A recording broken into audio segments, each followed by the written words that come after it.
और इस बार हम लोग 3 चरणों में ये परीक्षाएं कर रहे हैं। और ये परीक्षाएं जो हैं वो पहली है एनटीपीसी कैटेगरीज की, दूसरी है आइसोलेटेड एंड मिनिस्ट्रियल कैटेगरीज में, और तीसरी है लेवल 1 कैटेगरीज में। और हम लोग इस परीक्षाओं में, इन 3 परीक्षाओं में जो 3 अलग अलग उसमें हो रही हैं चरणों में, उसमें कुल मिला के हमारे साथ 1,40,000 रिक्तियां हैं। और उन 1,40,000 रिक्तियों के में हमारे पास कुल रजिस्टर्ड कैंडिडेट जो हैं वो 2,44,00,000 हैं। तो ये एक बहुत बड़ा चैलेंज है जो आप देख रहे होंगे कि इतने बड़े लेवल पे हम इस एग्ज़ाम को करा रहे हैं।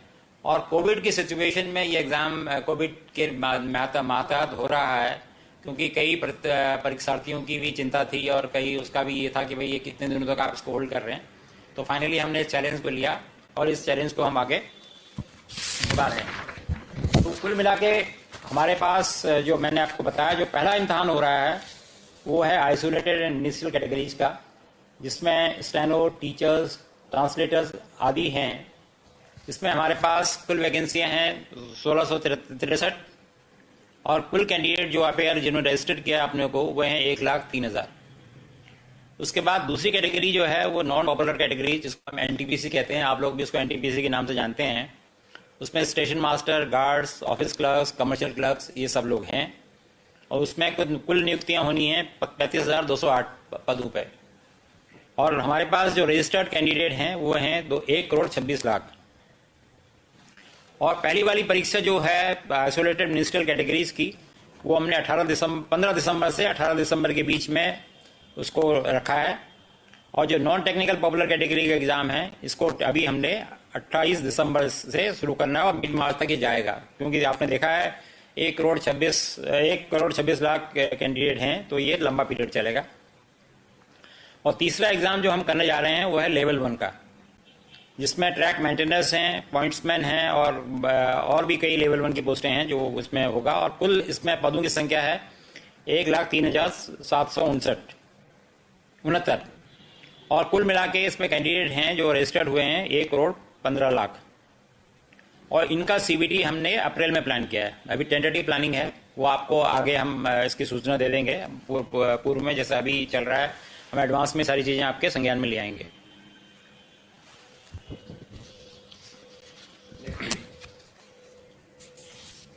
तो कुल मिला के जो अभी हम पहला एग्जाम जो 15 तारीख से शुरू हो रहा है आइसोलेटेड और मिनिस्ट्रियल कैटेगरीज का, उसमें आपने जैसा मैंने अक्टूबर से 20 अक्टूबर के बीच में प्लान है, हम 15 अक्टूबर से 20 अक्टूबर के बीच में। हाँ, अच्छा, हम लोग जो हैं इसमें कोविड-19 गाइडलाइंस को स्ट्रिक्टली फॉलो करेंगे। और हमने इसमें कैंडिडेट को उनके एग्जाम सिटी, डेट के बारे में, उनकी ट्रैवल अथॉरिटी के बारे में 5 दिसंबर से उनको लिंक भेज दिया है इसके बारे में, सो दैट उनको ये सारी सूचनाएं पूर्व में हो कि वो किस सिटी में उनका एग्जाम होगा। अभी सेंटर इसको उस वक्त पता नहीं होता है, सेंटर की बात बताएंगे वो कैसे पता लगेगा। और डेट एंड डाउनलोडिंग का ये वो अपना ट्रैवल डॉक्यूमेंट जो है, जैसे SC/ST कैंडिडेट होते हैं उनको हम लोग पासेस देते हैं, तो वो अपने ट्रैवल डॉक्यूमेंट 5 दिसंबर से डाउनलोड कर रहे हैं। और जो ई-कॉल लेटर्स हैं वो हम आज 11 तारीख को 4 बजे से वो उनको ई-कॉल लेटर भी आज डिस्पैच करना शुरू कर देंगे। और हमने सभी इसमें सभी अपने प्रतियोगियों को ये बताया है कि भाई वो आगे की सूचना या कोई भी सूचना में किसी और वेबसाइट या किसी और सोर्स पे अवेलेबल न करें। वो हमारी जो RRBs की ऑफिशियल वेबसाइट हैं उसमें ही सूचना पे निर्भर करें और सत्यता कर जो सत्य सूचना के बारे में। और जो इस बारे में आपको बताना चाहूँगा कि जो ये 15 तारीख से जो एग्ज़ाम हो रहा है, इसमें 1,00,000 कैंडिडेट हैं और हम लोगों ने 354 CBT सेंटर्स फाइनलाइज किए हैं। और ये कैंडिडेट जो हैं लार्जली इनको सबको आइदर उसी शहर में, अब उसी प्रदेश में, या जहाँ पे मिनिमम ट्रैवल इन्वॉल्व हो वहाँ पे हमने इनको अकोमोडेट किया है। तो हमारा प्रयास पूरा ये है कि कम से कम लोगों को डिस्टर्बेंस हो और लोगों को कोई तकलीफ ना हो। ये एग्ज़ाम 2 शिफ्ट में होंगे, 120 मिनट के, 90 से 120 मिनट के। हाँ सॉरी, ये जो जनरल कैंडिडेट हैं उनको 90 मिनट का समय मिलेगा। और जो विज्ञान हाँ, जो लोग दिव्यांग लोग हैं उनको हम लोग 120 मिनट देंगे। और वो जो है स्क्राइब के साथ वो उनको 120 मिनट मिलेगा। और ये एग्ज़ाम जो है पहली शिफ्ट 9 बजे सुबह शुरू होगी और दूसरी शिफ्ट 1:30 बजे होगी।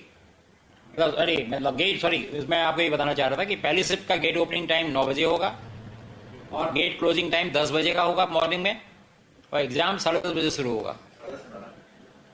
और दूसरी शिफ्ट जो है 1:30 बजे से शुरू होगी, 1:30 बजे गेट खोलेगा उसका, और गेट क्लोजिंग जो है वो 2:30 बजे हो जाएगा और 3 बजे से एग्ज़ाम होगा।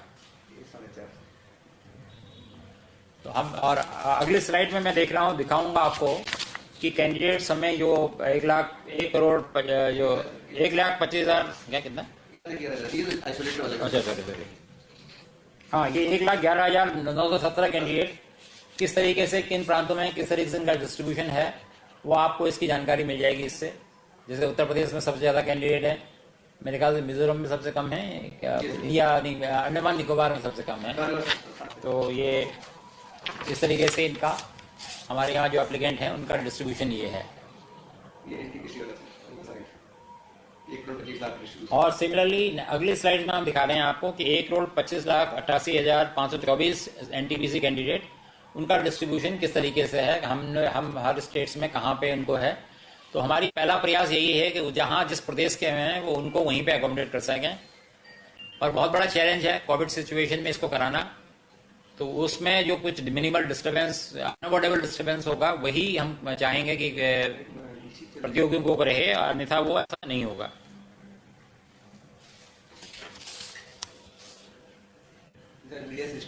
ज्यादा हम कहीं पे, यहाँ पे हम तो मैक्सिमम ओवरनाइट जर्नी का रहेगा कि उनको एक ओवरनाइट जर्नी मैक्सिमम करनी पड़ सकती है। फीमेल और पीडब्ल्यूडी कैंडिडेट जो हैं उनको हमने कोशिश किया है कि वो अपनी होम स्टेट में ही अकोमोडेट हो जाएं। तो जो लोग दिव्यांग लोग हैं या जो महिला प्रतियोगी हैं, उनको हम लोगों ने उनके गृह प्रदेश में ही समायोजित किया हुआ है। पर जैसा मैं पहले बता चुका हूं कि कुछ अनअवॉइडेबल इंटर स्टेट मूवमेंट होगी, क्योंकि वो जिस तरीके से डिस्ट्रीब्यूशन है कैंडिडेट का, उस वजह से कहीं पे ऐसा रहेगा फैक्टर कि कहीं पे ओवरनाइट जर्नी लोगों को करनी पड़ेगी। और हमने इस मामले में ये कोशिश किया है कि रेलवे की सुविधाएं सदस्यों को मिलें, और जहाँ पे हमने अपने जो ट्रांसपोर्टेशन डायरेक्टरेट है उनको उनकी ट्रैवल रिक्वायरमेंट उनको बता दी है, और जहाँ जरूरत पड़ेगी और जहाँ पे वो फिजिबल होगा वहाँ पे हम लोग स्पेशल ट्रेनें उनके लिए चलाएंगे। हमने सभी चीफ सेक्रेटरीज को स्टेट्स में उनके इस संज्ञान में इस बात को लाए हैं। हमारे अध्यक्ष महोदय ने उनको लिखा है कि वो जो हमारे आरआरबीज हैं, जो रेलवे रिक्रूटमेंट बोर्ड्स हैं, जो रेलवे भर्ती परिषद हैं, तो उनको वो उचित वहाँ लोकल एडमिनिस्ट्रेशन को ये आदेश दें या उनको ये सुझाव दें कि उनको उचित सपोर्ट दिया जाए, और वो उनको, जिससे कि स्मूथली ये एग्जाम कंडक्ट हो सके।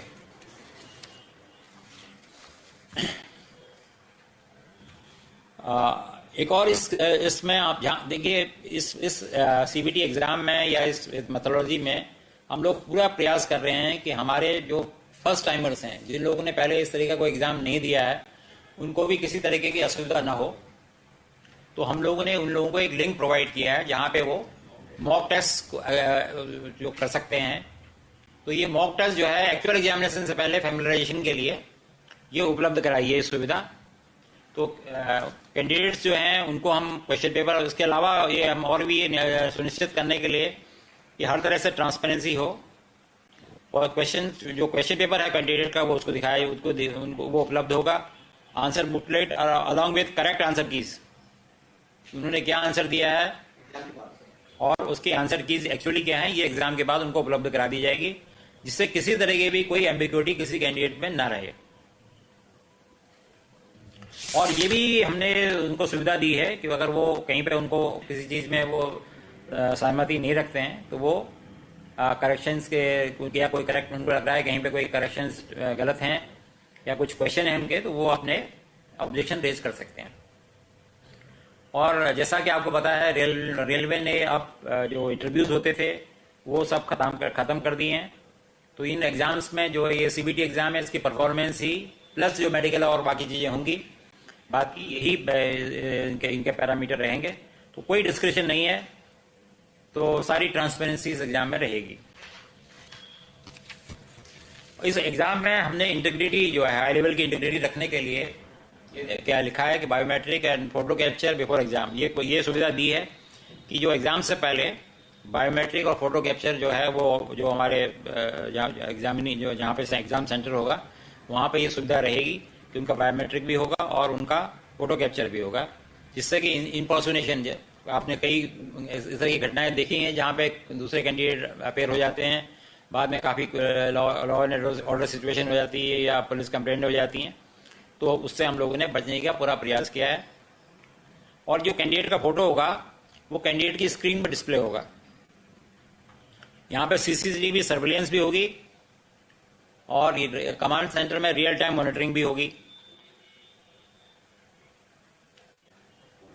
और जो कैंडिडेट जो उनके जवाब होंगे वो सिस्टम में कैप्चर हो जाएंगे और वो 128 बिट इंक्रिप्शन में रहेंगे, जिससे कि वो उसमें कोई आदमी उसमें वो नहीं कर पाए, किसी तरीके की उसको डिस्टर्ब न कर पाए। हमारे पास हर कैंडिडेट का डिटेल ऑडिट ट्रेल अवेलेबल होगा। तो ये आपको ये जान के बड़ी खुशी होगी कि आरआरबी हमारी जो है टोटली कमिटेड हैं। कई दिनों तक लोगों ने डे एंड नाइट काम किया है। ये पूरी प्रोसेस हम लोगों के लिए एक नया एक्सपीरियंस था। इसमें कई हमारे आरआरबी के चेयरमैन इन्वॉल्व थे, प्री बिड्स के स्टेज में, बिड डॉक्यूमेंट बनाने में, पोस्ट बिड में। तो ये बहुत इसमें काफ़ी काम हुआ है और हर प्रयास किया गया कि जिससे कोई किसी तरीके की किसी को ना तो असुविधा हो और ना कोई किसी तरीके की कोई किसी को अनड्यू एडवांटेज मिले।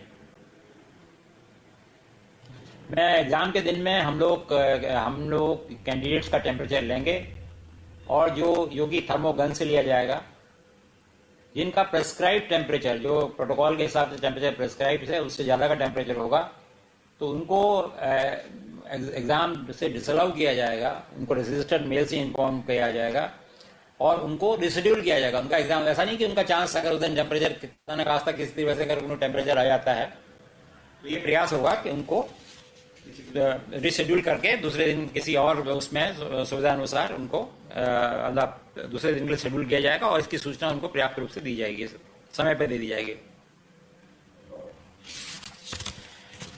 यहाँ इस एग्जाम में कैंडिडेट को फेस मास्क पहनना है, वो अपना फेस मास्क खुद पहनेंगे। और एक हमने और ये देखा है कि हम ये नहीं कह रहे हैं कि उनको कोविड टेस्ट करा के आना चाहिए, पर हम ये कह रहे हैं कि वो एक डिक्लेरेशन देंगे कि भाई उनको प्रेस्क्राइब फॉर्मेट होगा उसका कि उनको न तो उनको कोई कोविड टाइप की इस तरह की कोई समस्या नहीं है उनके साथ। अगर ऐसा वो नहीं करेंगे तो उसके बाद हम फिर उनको एग्जाम में उनको अलाउ नहीं किया जाएगा। यहाँ तक क्राउड मैनेजमेंट का सिस्टम है, टोटल प्रॉपर जो कोविड मैनेजमेंट का जो प्रोटोकॉल है वो फॉलो किया जाएगा। वो मेन गेट से एग्जाम लैब्स तक जिस तरीके से है वो सब मतलब कहीं पे भी कोई कमी नहीं रखी जाएगी। और हर शिफ्ट के बाद एग्जाम, जैसे मैंने आपको बताया था कि 2 शिफ्ट में होगा, तो हर शिफ्ट के बाद एग्जामिनेशन सेंटर को सैनिटाइज किया जाएगा, जिससे कि दूसरी शिफ्ट वाले लोगों को कोई तकलीफ ना हो और किसी तरीके की कोई असुविधा ना हो और किसी को ये संज्ञान में भी न रहे कि या किसी को इस तरीके का अनिश्चितता ना हो कि भाई क्या होगा उनका करके।